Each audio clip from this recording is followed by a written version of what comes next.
Assalamualaikum warahmatullahi wabarakatuh.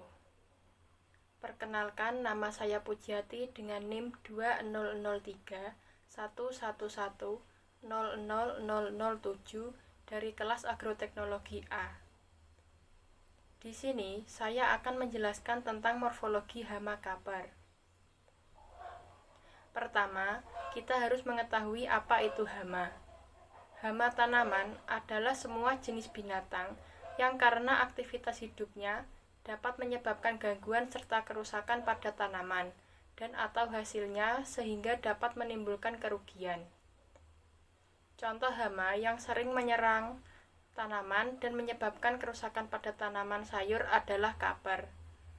Adapun klasifikasi dari hama kapar yaitu termasuk ke dalam kingdom Animalia, filum Arthropoda, kelas Insecta, lalu berordo Lepidoptera, famili Plethulidae, genus Plutella, dan spesies Plutella xylostella L.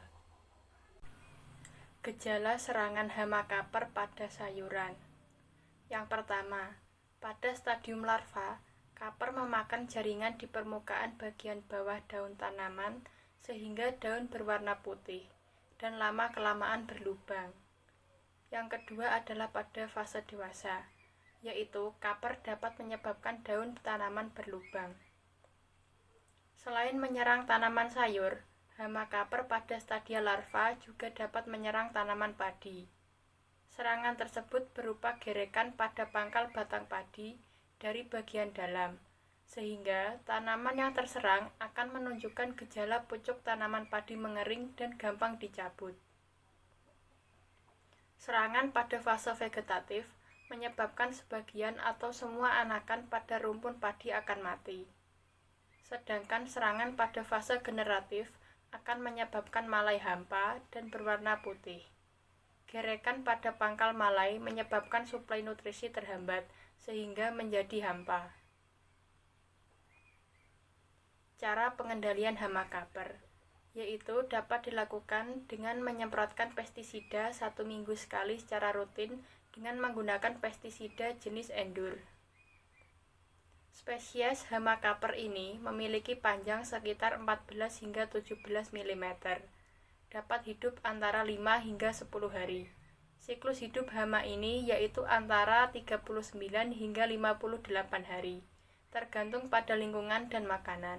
Sedangkan jangkauan terbangnya dapat mencapai 6 hingga 10 km.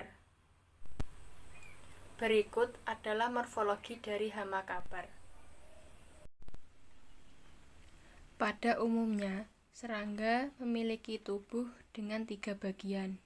Yang pertama adalah bagian kepala atau caput. Yang kedua adalah bagian dada atau toraks. Dan yang ketiga adalah bagian perut atau abdomen.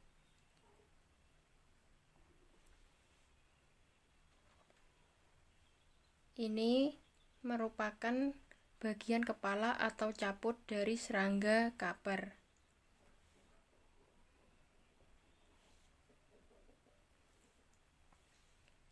Di sini terdapat antena atau sungut yang berfungsi sebagai indera peraba. Kemudian ada mata majemuk.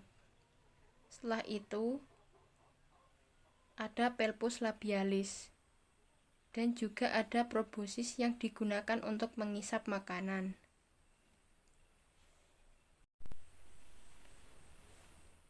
Ini merupakan bagian dada atau toraks.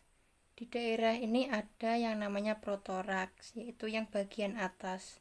Kemudian yang tengah adalah mesotoraks, dan yang bawah adalah metatoraks. Kemudian di sini ada tempat melekatnya kaki ke dada yaitu namanya coxa.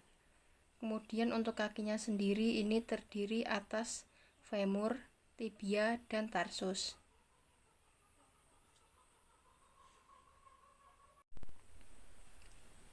Berikut merupakan bagian sayap hama kapar. Bagian pangkal disebut bes.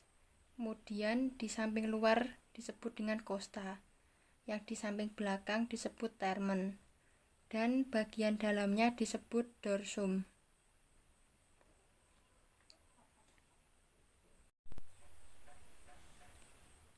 Yang terakhir ini adalah bagian perut atau abdomen.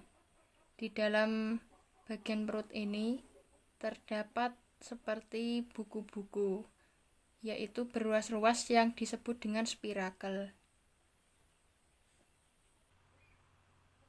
Demikian yang dapat saya sampaikan. Kurang lebihnya mohon maaf apabila ada kekurangan.